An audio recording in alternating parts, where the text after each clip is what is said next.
Papayag ka bang kumain ng papaya kung ganito ang kanyang itsura? Ano mga buto nito sa loob? Tumubo na parang mga toge. Taray, may sariling ecosystem sa loob. Ang viral papaya, pinitas daw ng ina ni Mary Grace sa kanilang bakuran sa San Pablo City, Laguna. Nung i-open po namin siya, nagulat po kami kasi meron siyang mga stem-stem. Yung na-amaze kami, gawa ng first encounter lang din po namin yun. Ang tanong, ligtas mo bang kainin ang papaya?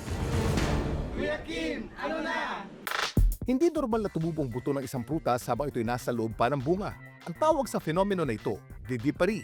May iba't ibang dahilan kung bakit nangyayari ito. Una, kapag sobrang hinog na ng bunga. Pangalawa, kapag ang prutas ay hindi nakain agad o naimbak na maayos. Nakaka-apekto rin dito ang klima at humidity sa paligid. Tutubo din yan kasi may hangin naman at saka may moisture.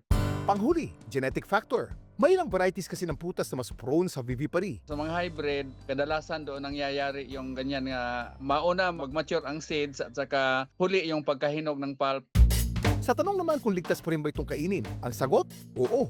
Basta't siguraduhin lang na hindi pa ito nabubulok o hindi pa ito amoy panis. Dapat wala rin itong amag o sirang bahagi. Mainam din na tanggalin muna ang tububong buto dahil maaring may kakaiba itong texture o lasa. Bagay daw na ginawa niya na Mary Grace. Sineparate po namin siya. Matamis naman po. Hindi naman po siya malata.